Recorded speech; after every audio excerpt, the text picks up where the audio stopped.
नमस्कार, nation India में आपका स्वागत है। मेरा नाम है विपिन बेबाक। राजस्थान के पूर्व मुख्यमंत्री अशोक गहलोत ने अजमेर में कांग्रेस प्रत्याशी रामचंद्र चौधरी के समर्थन में जनसभा को संबोधित किया। कांग्रेस प्रत्याशी रामचंद्र चौधरी के समर्थन में यह किसी बड़े नेता की पहली जनसभा थी। उन्होंने केंद्र की भाजपा सरकार पर जमकर प्रहार किया। गहलोत ने नोटबंदी, इलेक्टोरल बॉन्ड सहित विभिन्न मुद्दों पर बीजेपी को घेरा। उन्होंने कहा कि भाजपा की मंशा इस संविधान को बदलने की है, अब जनता को संभलना होगा। उन्होंने जोधपुर से भाजपा प्रत्याशी गजेंद्र सिंह शेखावत के खिलाफ भी तीखी प्रतिक्रिया दी। जनसभा में गहलोत ने कहा है कि देश के वित्त मंत्री निर्मला सीतारमण के पति प्रभाकर खुद अर्थशास्त्री हैं। वे कह रहे हैं कि नोटबंदी हिंदुस्तान का सबसे बड़ा घोटाला है। अब भाजपा को इससे बड़ा और सर्टिफिकेट क्या चाहिए।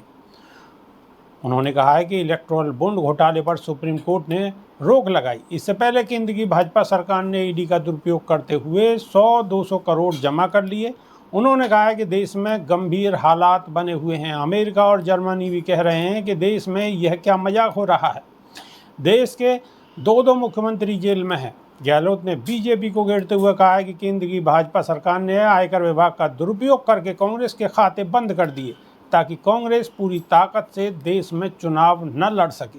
इसके बावजूद कांग्रेस चुनावी मैदान में है। उन्होंने कहा है कि कांग्रेस राष्ट्रीय पार्टी है। देश की आज़ादी में कांग्रेस का योगदान है। इंदिरा गांधी और राजीव गांधी देश के लिए शहीद हुए। इंदिरा गांधी ने पाकिस्तान के 2 टुकड़े करवाए। ऐसी पार्टी के इस सरकार ने बैंक खाते बंद कर दिए। कांग्रेस के कार्यकर्ता और आम जन अब सब समझ गए हैं, इसलिए देश और प्रदेश में चुनाव के चौंकाने वाले परिणाम सामने आएंगे।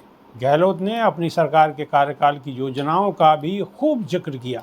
उन्होंने कहा है कि शिक्षा के क्षेत्र में उनके कार्य प्रदेश में कांग्रेस सरकार के समय हुए हैं। मुफ्त दवा, जांच और ऑपरेशन की सुविधा देश में और कहीं नहीं दी गई। उन्होंने कहा है कि पानी, बिजली की कई योजनाएं कांग्रेस सरकार ने दी।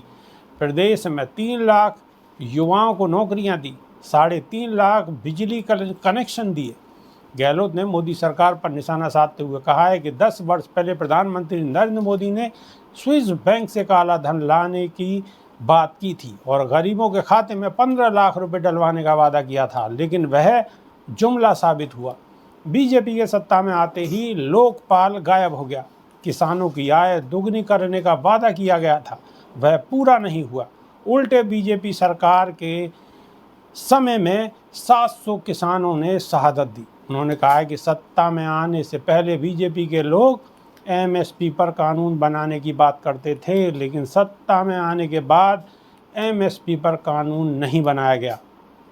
पूर्व सीएम गहलोत ने जोधपुर से भाजपा प्रत्याशी और केंद्रीय मंत्री गजेंद्र सिंह शेखावत पर भी तीखी टिप्पणी की है। गहलोत ने कहा है कि जोधपुर से सांसद गजेंद्र सिंह शेखावत केंद्रीय मंत्री बने, लेकिन देश को एक भी राष्ट्रीय परियोजना नहीं दे पाए। ऐसे निकम्मे और नाकारा लोगों को केंद्र में मंत्री बना दिया गया जो कुछ काम के नहीं रहे। उन्होंने कहा है कि सरकार बदलते ही ईआरसीपी पर झूठ मूठ का समझौता किया गया। एमपी सरकार ने यह समझौता किया। यह राजस्थान के साथ अन्याय हो रहा है। गहलोत अजमेर से कांग्रेस प्रत्याशी रामचंद्र चौधरी को वोट देने की उन्होंने अपील की। गहलोत ने कहा है कि लोकतंत्र को बचाने और संविधान की रक्षा करने का ही यह चुनाव है। उन्होंने कहा है कि संविधान बदलने के लिए बीजेपी के लोग कह रहे हैं कि 400 सीटें हमें दो। बीजेपी की नीयत ठीक नहीं है।